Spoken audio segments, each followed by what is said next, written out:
Good morning, Maui. Hey, here we are today again, back with Coach Scott. Hey, last week we had a lot of response. It was pretty amazing. I was really excited from everybody who gave me their 2 cents. They gave me their 4 cents. And I said, well, let's come on and we'll talk about it. And I'm still waiting to get some folks in here. Update on Jason. Jason's Neutral Zone show, who I'm working, or I'm not working. I'm volunteering for him here at KAKU. Jason's doing great. I've been over to see him. His new prosthesis that he got is working wonderful. He's almost in no pain. We're sending our blessings and good vibes to Jason, and looking forward to having him back. Last week we talked about the 17th Amendment, how it reorganized how our state legislature or our federal electors are placed at the Senate. Hopefully, we are going to get a little deeper into how those things became what they are. So today, I'm going to go back a bit farther.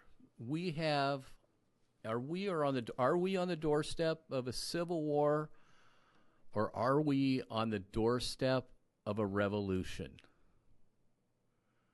Washington, our president, George Washington, said a revolution is good every now and then to clean house and make sure that we stay true to the Constitution. That's a little harsh, but in some respects, maybe we are on the doorstep of the next revolution.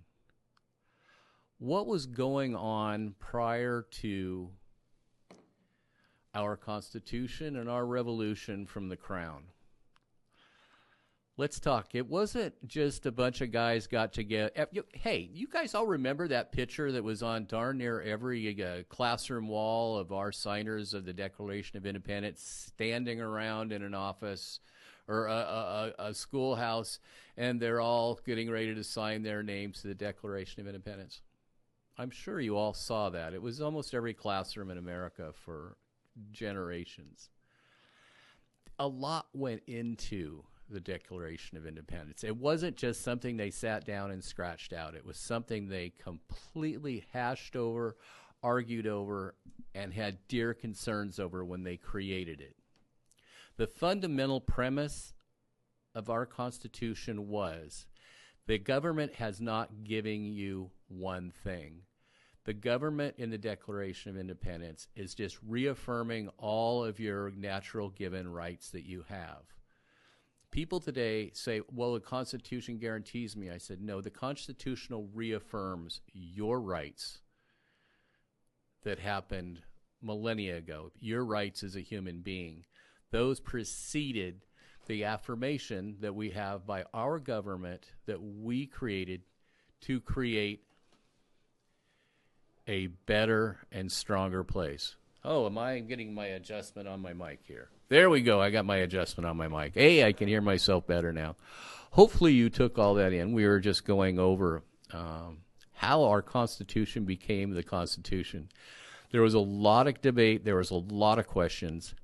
But a lot of things that went into the Constitution were fundamentally rooted in what the Crown was doing to the colonies at that time that created the revolution. Let's talk about some of these. Here's a few. I've got a list here of multiple acts in order, what was going on that created our revolution. Not our Civil War, but our revolution. One of the first things that the Crown did was they created the Navigation Act. That was a series of law restricting colonial trade to England and its allies. That might not sound like much, but in the Navigation Act, these laws restricted the colonists from building boats and moving commerce between the different colonies. That sound familiar? One state has this, one state. In Hawaii, we have the Jones Act that we're still trying to work our way out of. The Jones Act, which long after this, but it is based on some of these colonial acts, is we cannot buy oil as the state of Hawaii from any other of our states. We have to buy all our oil either from the Middle East, Venezuela, even Russia. We have to buy our oil from, because we cannot ship by tanker oil from Texas or oil from California to Hawaii, thus putting us over a barrel for our electricity and our gasoline. That just always has seemed silly to me. As Hawaiians, we should all revisit the Jones Act and get that cleaned up. We should be able to buy our Texas oil or our California oil. Okay, I digress. The next act was the Sugar Act. And this sugar and molasses were such an incredible item that was in great quantities in the colonies. Why does this seem kind of ridiculously silly? Just think about this for a second. The government, the Crown, we'll call them the big government. We'll call England, we'll call the United Kingdom, the federal government, let's say.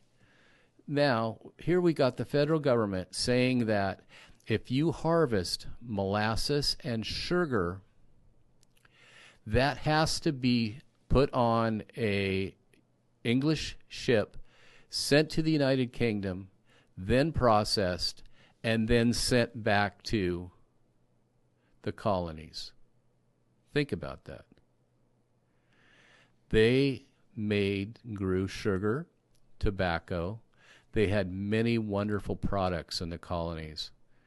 And all of those had to be shipped to the United Kingdom and then back and then taxed and tariffed every single way they moved. Does that sound familiar? Okay, we're going down that road to revolution. That was in 1651. Here we are. We're 100 years back. Then the one that's really famous that most kids learn in school, which is just a very small part of the acts that led us to revolution, the Stamp Act. That was 1764. In that act, their aim was to reduce smuggling of sugar and molasses. Their act was to make sure that every document and every publication, and that day it was off a printing press. Today we are seeing the Stamp Act live in 2024. They used to require the colonists to purchase a special stamp or a piece of paper, a legal document, so that you could put things in the newspaper. The Crown controlled the newspapers. Interesting. Now we are seeing massively how the federal government, let's call them the Crown or the federal government, is interfering within our free speech. We're on the road to revolution. The year 1764. This was huge.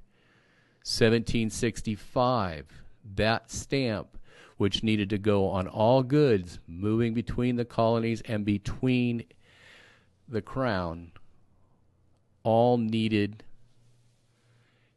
to be taxed. And when they were taxed, they put a stamp on it. If it was a crate of tobacco, it had a stamp on it. If it was a crate of sugar, it had a stamp on it.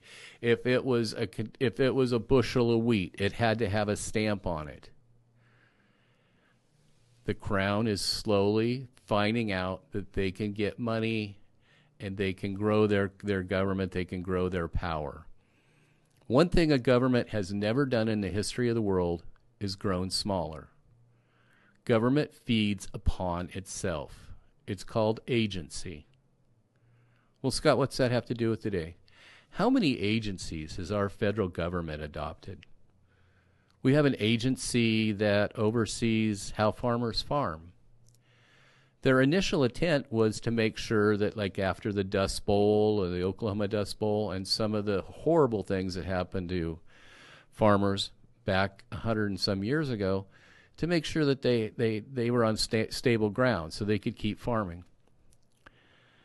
The Department of Agriculture have grown exponentially. And they're one of the small little agencies of the government that oftentimes tells a farmer, you grow corn here, you grow beans here, you're not going to grow there. And these agencies, which were not elected agencies, these are the outgrowth of an overgrowth of an overseeing colonial or government power. Here we are. We're at 1765. Now we have the Quarters Act, 1765. The Crown knew that they were going to have to billets their troops and move their military might into the colonies so that they could wrench them down to make sure they were paying their taxes, make sure that they were getting their stamps, and make sure that there was no smuggling going on. Sound familiar? 80,000 new IRS agents, 80,000 new IRS agents to make sure that the Crown or the federal government gets their dues. Are we on the road to a revolution? I don't know that answer. I just know the similarities that has happened before in our American history that we really need to look at. There are too many similarities to look away. Here we are again. Now we have the, I love this word, Declararial Act of 1766. This gave Parliament, let's call Parliament in England the federal government, a real clear line here between our federal government and the colonies and the Crown back in 1766. This gave the English Parliament the ability to decide who was going to serve in the colony's legislature and political hierarchy. Sound familiar? Does it sound familiar? So these agencies, which needed heavy support financially to exist, now are creating a self-feeding system.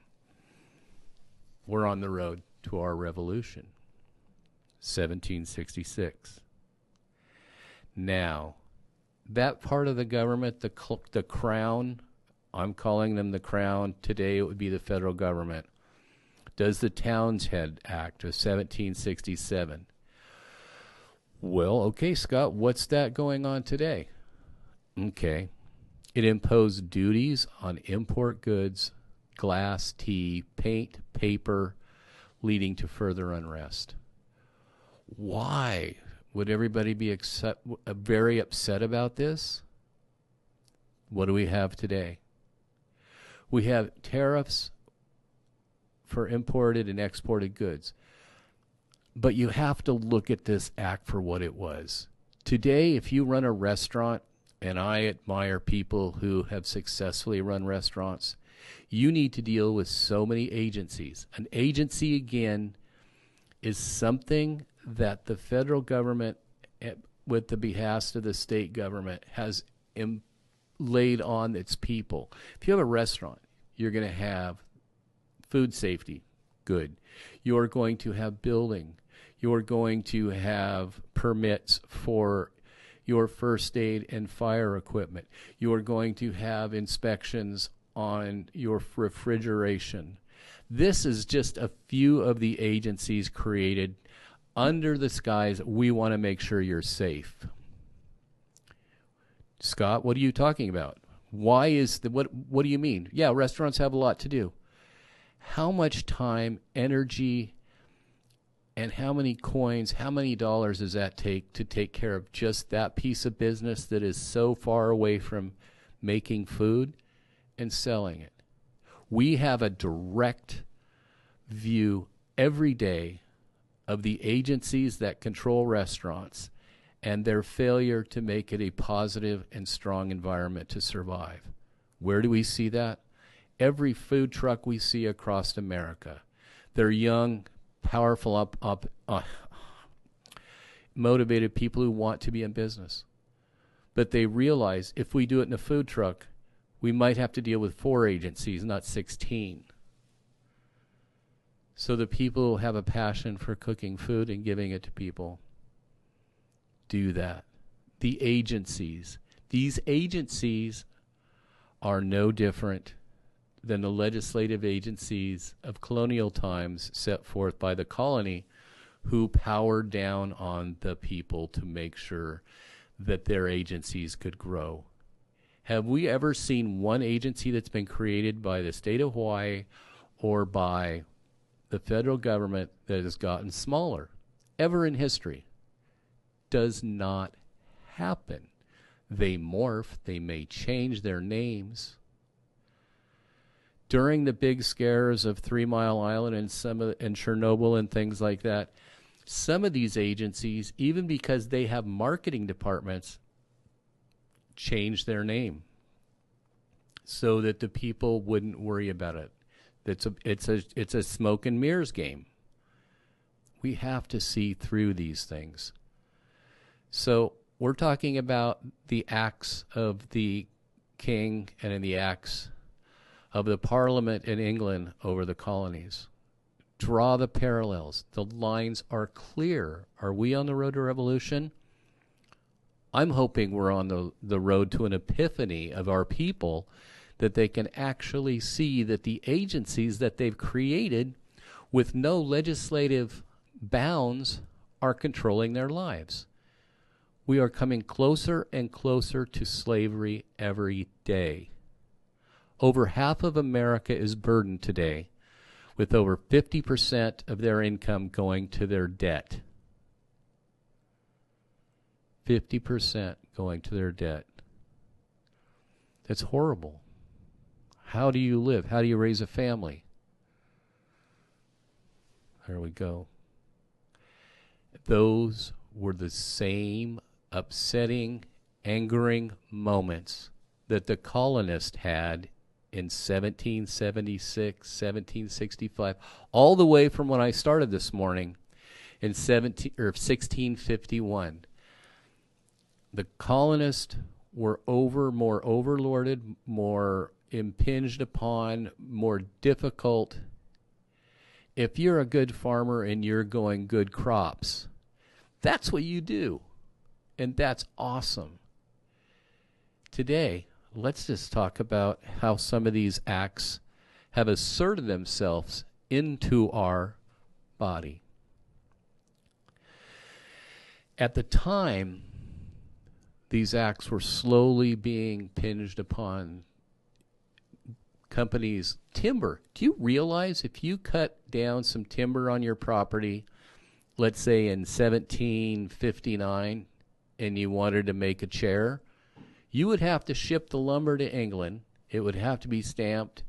London or England would make a chair and send it back to you and sell it to you. You couldn't cut down a chair. There was the Hat Act. The hat. Top hats. Those were the big thing back in the day. President Lincoln wore one. Men of their time wore them. Oftentimes they were made from beaver. The hat I wore last week, beaver hat. So when the Hat Act came into place, which was part of the Townsend Act of 1767, if you harvested beaver, you could not use that beaver pelt to make yourself a coat or make yourself a hat. Haberdasheries that made hats were limited to sending their raw product to the crown, to England, and they would make the hats, bring them back, and sell them to you. That same act would impinge upon local hat makers who did not make certain types of hats, that they could only have one apprentice in their store. So that if you wanted to go into business and you were really good at doing something, you could not grow and become bigger. You had to stay mom and pop. You couldn't grow. You couldn't become an entrepreneur, a great entrepreneur, like the Steele, the Carnegies, all of those folks that work their way around the system. We are so close. We're still following it. We're talking about the Tea Act. That resulted in a kickback that everybody learned about in school, the Boston Tea Party.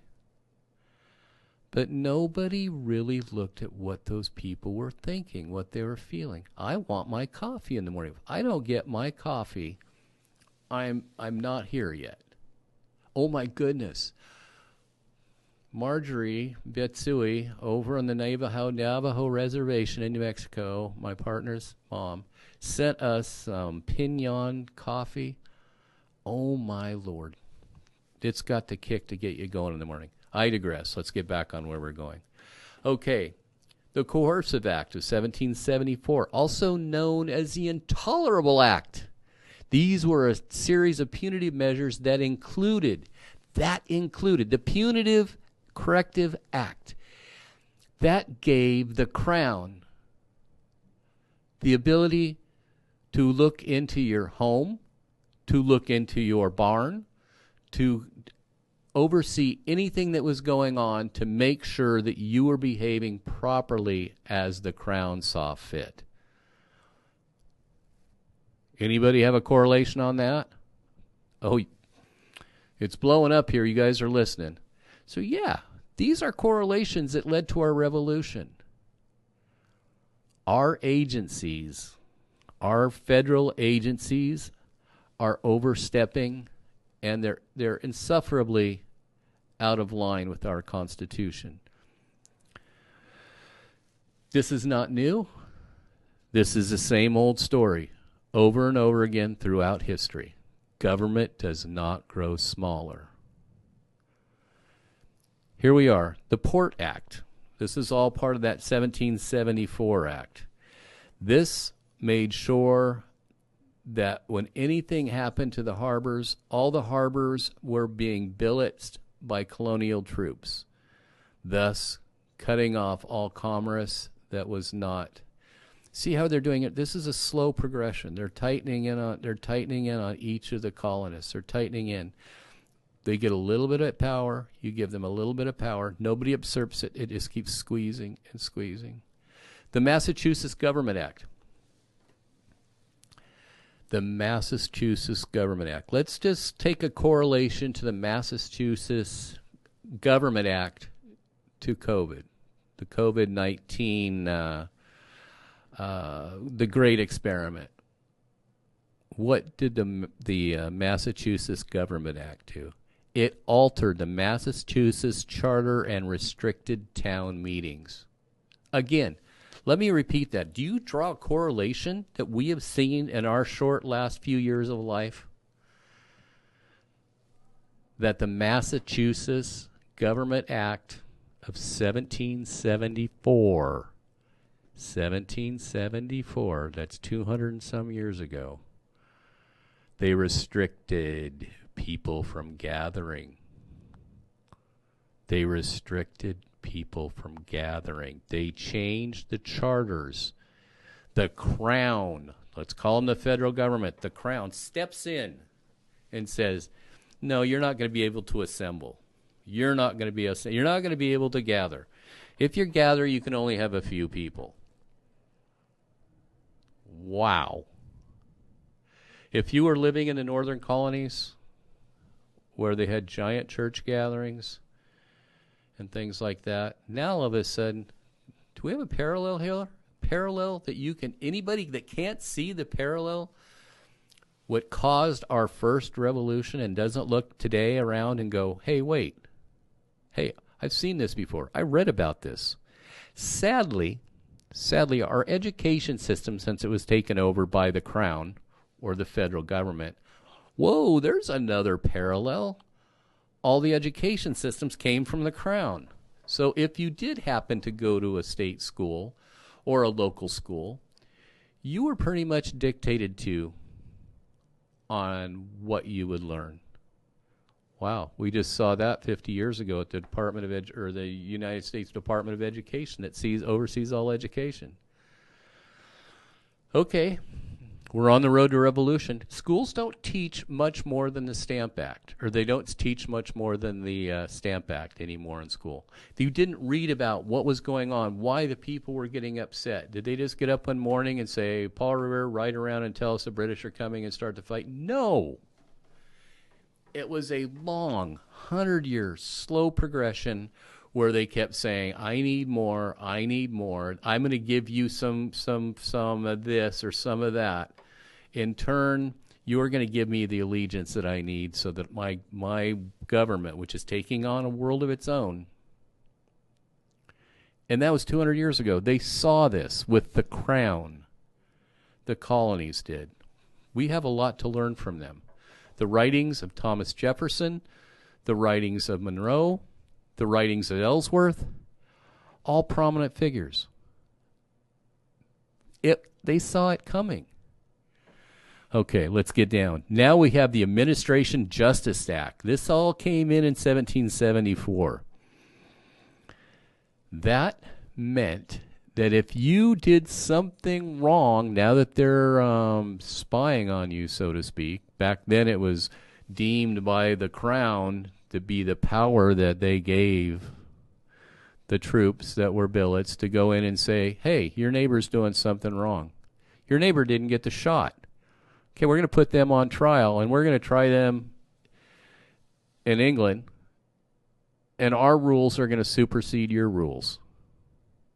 Is there any parallels here? Okay, let's wake up a bit.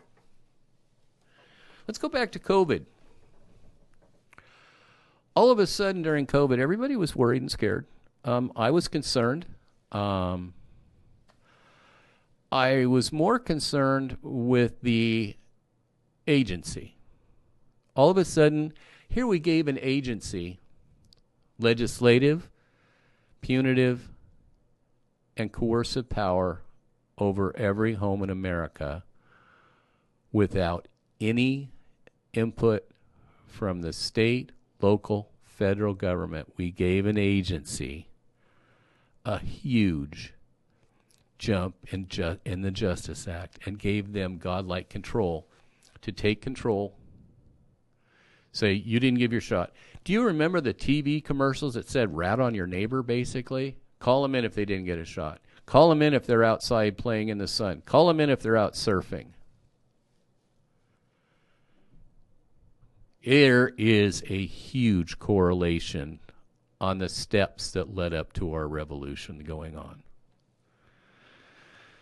So, they expanded the Quartering Act in 1774.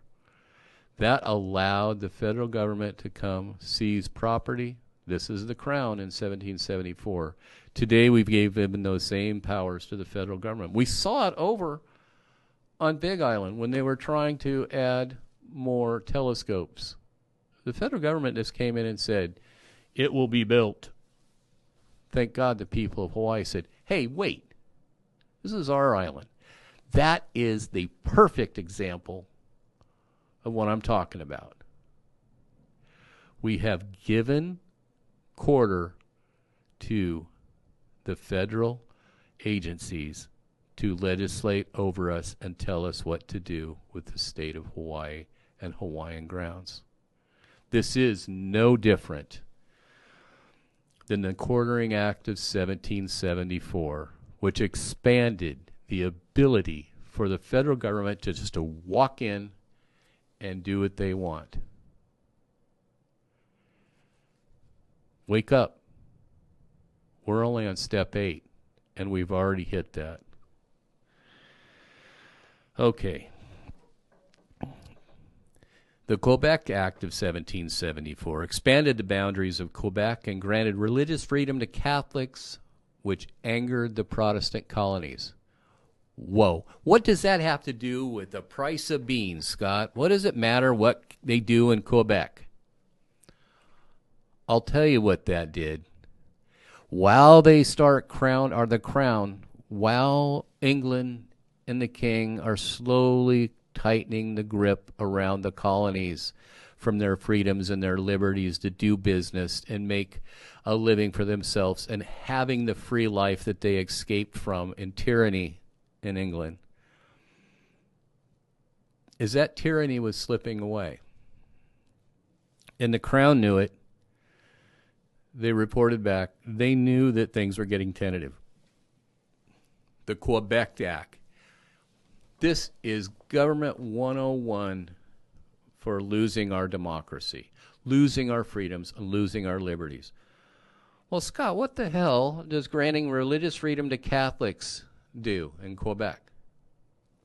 Well, that shouldn't be a big deal. Isn't that wonderful? What they did is they instilled a religious freedom for the Catholics, which I think is wonderful. I grew up went to Catholic school.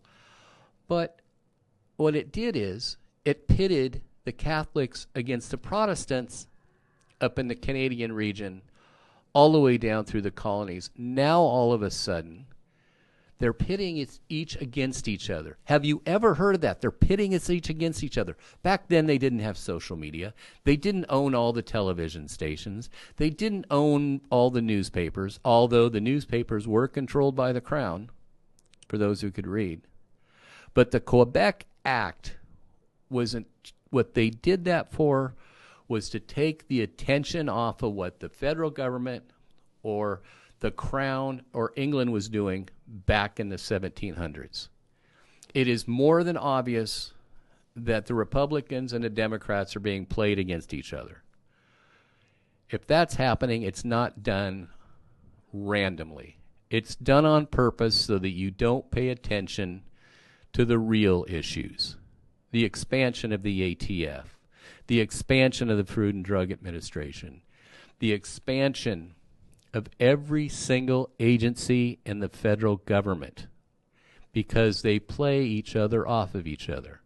Oh, Scott, you wouldn't do something like that. Wouldn't happen. It's already happened. It's happened over and over again. Giving the Catholics the right to be Catholics, which today seems ridiculously silly, but it played two belief systems within our colonies against each other. They pitted them against each other. They thought that would keep them busy. It would make the Catholics happy for the Crown, and it would keep the Protestants angry. This is not a new game we are living in. You need to realize that if you're being used or you're being a patriot, the government has control of the internet. The government has control of many things. People who have giant agendas with trillions of dollars. Donald Trump is a peon in all of this. They're all pawns. We need to make sure whoever we put in office guarantees that agencies of redundant agencies will just be taken away.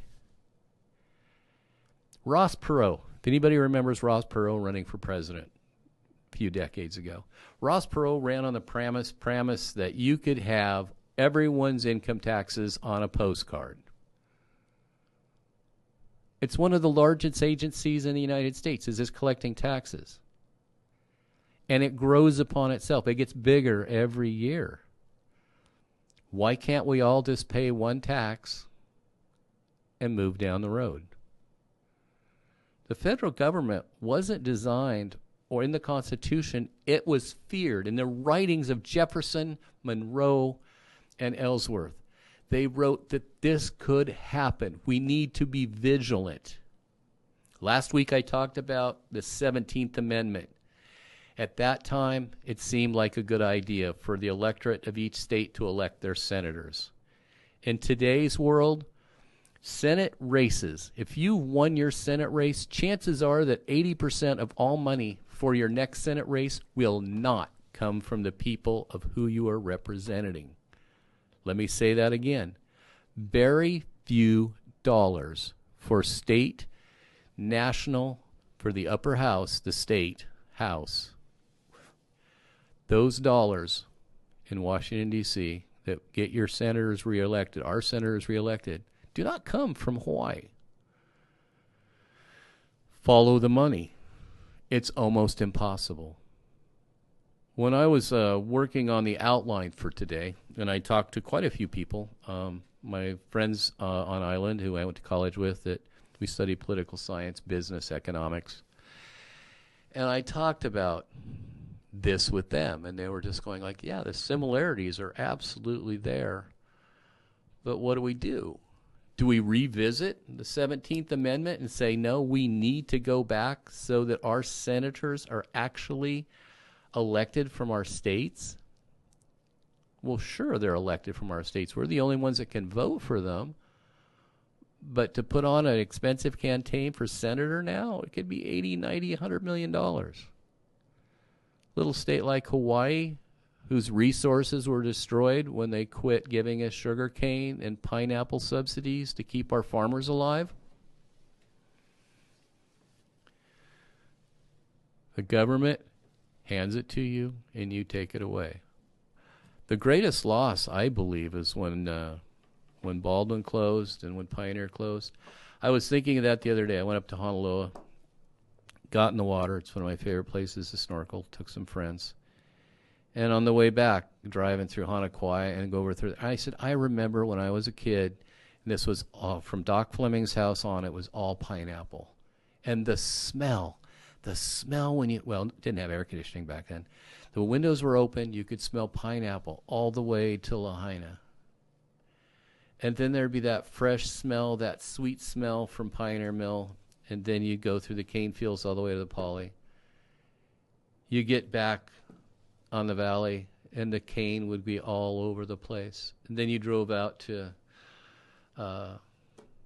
you drove up country, and then the pineapple fields over towards Hokipa were just huge. And you had that same sweet, wonderful smell of Hawaii.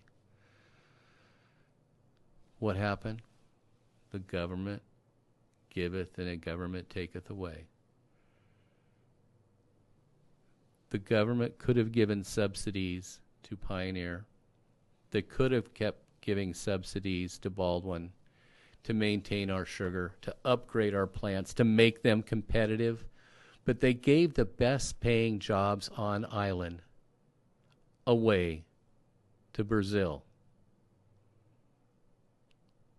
How can they do that, Scott? Well, let's look back why we went to a revolution again. The Quartering Act, the Administrative Justice Act, they took away the ability of the farmers in the colony to produce product and sell it without tremendous tariffs and taxes. Baldwin, Pioneer, were under attack constantly in their last years. They weren't protected. These jobs weren't protected, and they were given away to Brazil. That today, when they closed down Baldwin, that I think was one of the saddest days of my life, because I remember, I've talked to many kapunas on island that, worked there for, generations. And they always were talked about, we were going to have a whole new plant replaced by like 75, 78, somewhere in there. They were all going to have all brand new, state-of-the-art, new cane mills. And then slowly the federal government was like, no, we don't want to do that. I think we could do something different. And the state of Hawaii was like, well, what are we going to do? That's our general revenue. And it just slowly dwindled away. And now the dollars started coming in to subsidize this, that, and the other thing, and created more agency. See where we're going here? There's a lot of parallels leading up to the revolution. The Sugar Act. Near and dear to the heart of all Hawaiians. That was in 1764. It was aimed in reducing smuggling of sugar and molasses because it said it needed to impose duties on these goods. Duties on these goods in order to pay for the soldiers who are enforcing the Sugar Act. It was another self-feeding agency that has yet to stop. Wow. Here we are, 2024. There we are, 1774. Same things going on. And as we work our way down my note sheet here from everything I have,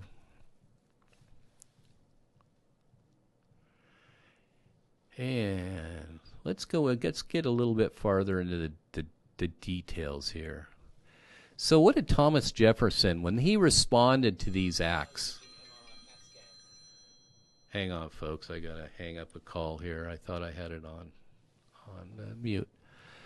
Okay, Thomas Jefferson writes, and he was a very, very strong advocate for colonial rights. What are colonial rights? What are colonial rights? What would a colonial right be today? States' rights. The state of Hawaii saying, I want a telescope there or I don't. So there we are. We can't dismiss our past. We can't dismiss all of these mistakes. There have been too many made, and now we're sitting here repeating them. So where are we at?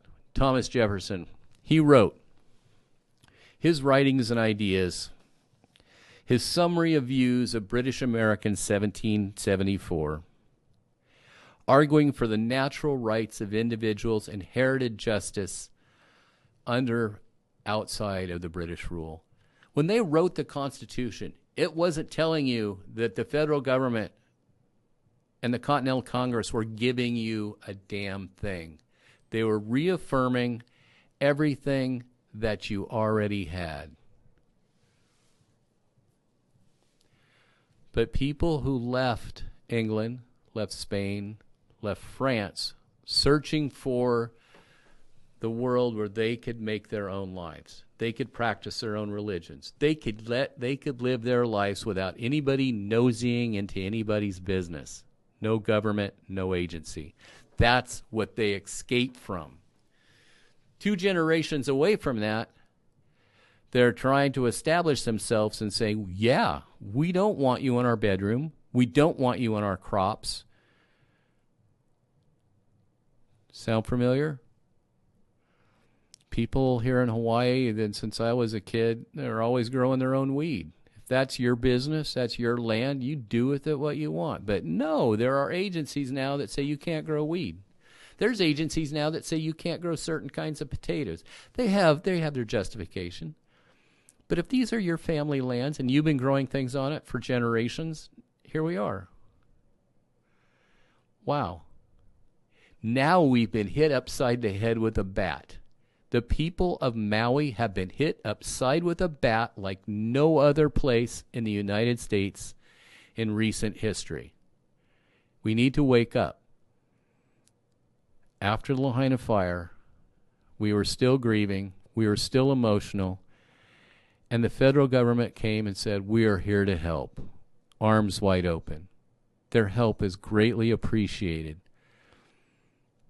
But now, if you've lost your home, and I've talked to many people who lost their homes, generational homes, and they're told now under our building codes and such, they can't put the house up that they had for, the last 110 years or the last 75 years.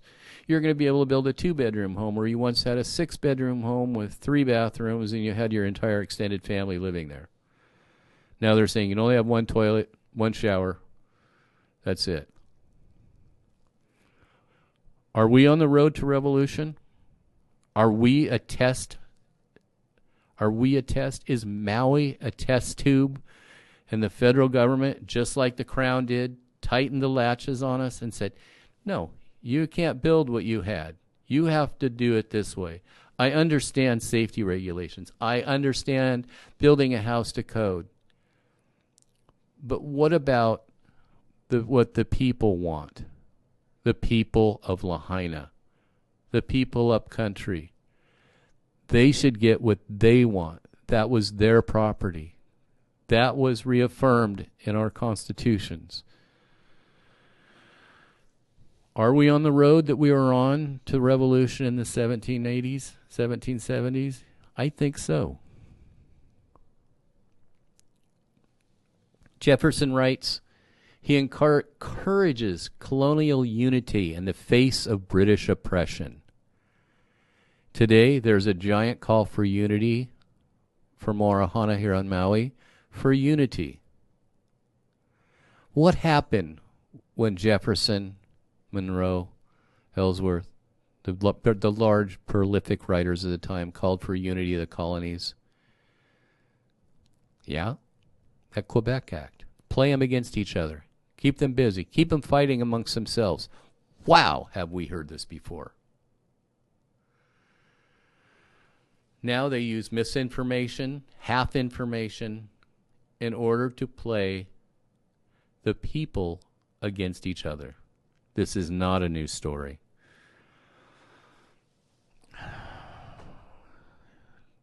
Jefferson's response, the most intellectual response, outlining the principles of self-governance and natural rights, advocating for the unity among colonies, the pursuit of independence. I hear that from all of our family that lives here and has lived here generationally. Our native population. They want their sovereignty. No different than the colonists. The Declaration of Independence, dated 1776, was a long and tedious process. They debated every single motion of that. They articulated it. The writings emphasized that men are all created equal and all have unalienable rights to life. Unalienable. That means no government, no other person can interfere with your right to life, liberty, and the pursuit of happiness. If you want to start a business today, they have agency to help you do that. If you want to build surfboards, there are a multitude of agencies dealing with glass, dealing with polymers, dealing with all the things that go into making a beautiful stick. Everything has agencies. We have created the crown in our federal government.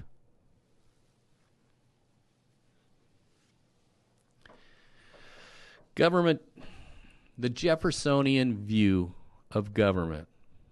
Jefferson believed in a government that was limited in power to focus on protecting the rights of its individuals.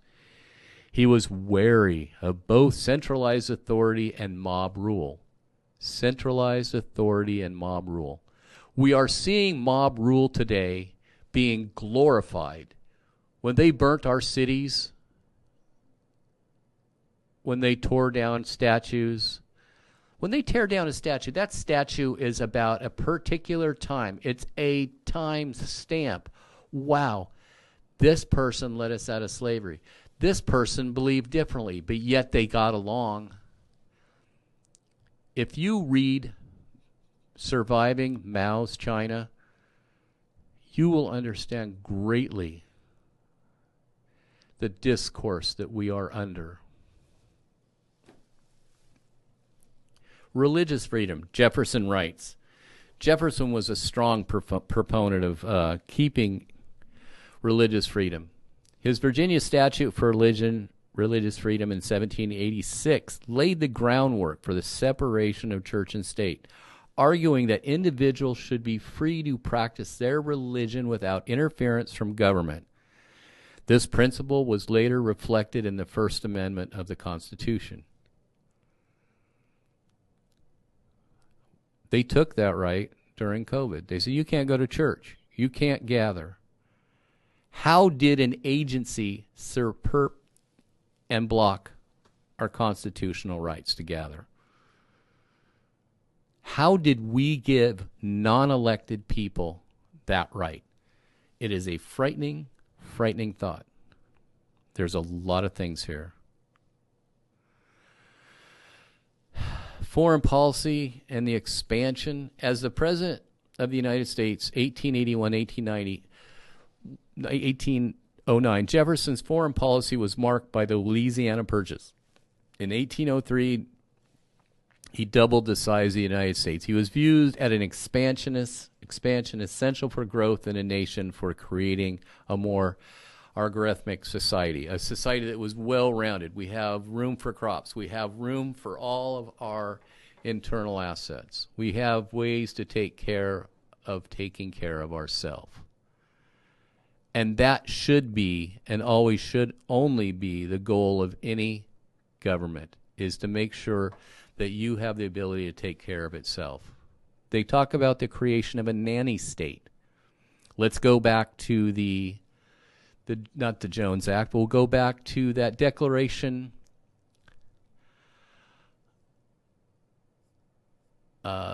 the protest against taxation. No, we're going to go back to that Quebec Act. That Quebec Act, again, all of a sudden pitted two parties against each other. It's been going on that way since the Whigs and the Tories. It has been notoriously that way. We see every about 150 years, we see one party totally collapse into fragments. Right now, we've seen the Democratic Party go in multiple different directions that right now they're trying to figure out where they're going. All right. We've gone through religious freedom. We've gone through foreign policy expansion, contradictions, and legacy. Despite the advocacy for freedom and equality, Jefferson wrote, "The legacy is complicated. He was a slave owner. He didn't believe in slavery. His writings advocated for social justice and equality." We were on the right track. Slavery was not going to last. The Civil War was fought to free the slaves, but it was fought on many, many other things. It was the encroachment of the northern colonies, northern states, on the rights of the southern states. Here we are. We're going states' rights again. There should have been a Continental Congress, a coalition of the Continental Congress to work out things before the Civil War. But the heart of the Civil War, again, was agencies. We had agencies that were interacting and taking over states' rights and people's rights, giving it back to the crown. We're walking right back into slavery. They say we've created 1 million new jobs or whatever, but they didn't say those were part-time jobs, because people with full-time jobs are working a part-time job. If that's not slavery, I don't know what is. Are we creating an environment that we can survive and thrive? Or are we creating agency which needs to be fed? Have we created Skynet? Have we created that point where government feeding on itself has become out of control, over-controlled? Are we following the exact same steps that the acts that the colonies were put upon to control them, tax them, and control them?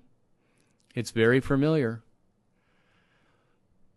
Most high school history classes, even some college classes, don't even go in depth to the things that I've talked about today, which is very sad.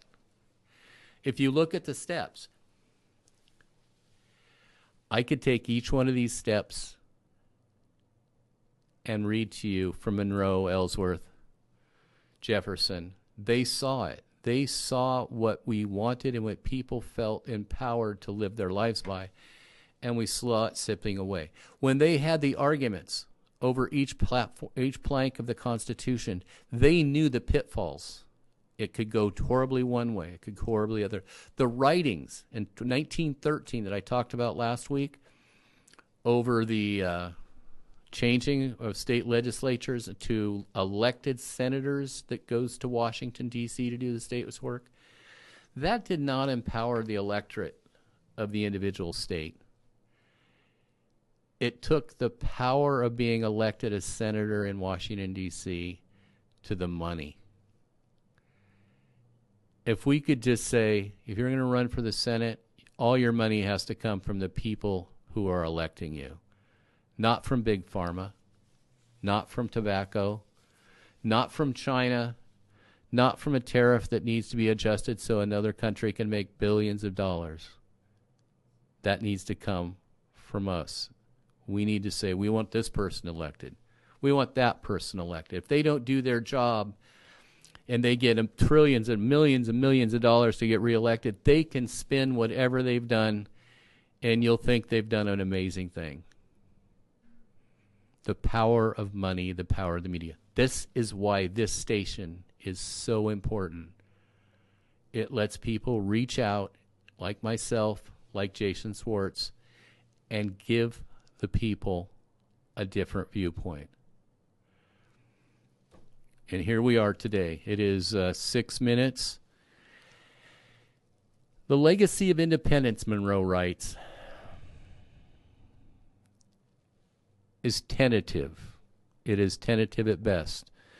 The formation of the Monroe Doctrine, which asserted U.S. opposition to European colonization, the doctrine embodied behalf of American independence and self-determination overall. The Monroe Doctrine helped shape us into where we were 50 years ago.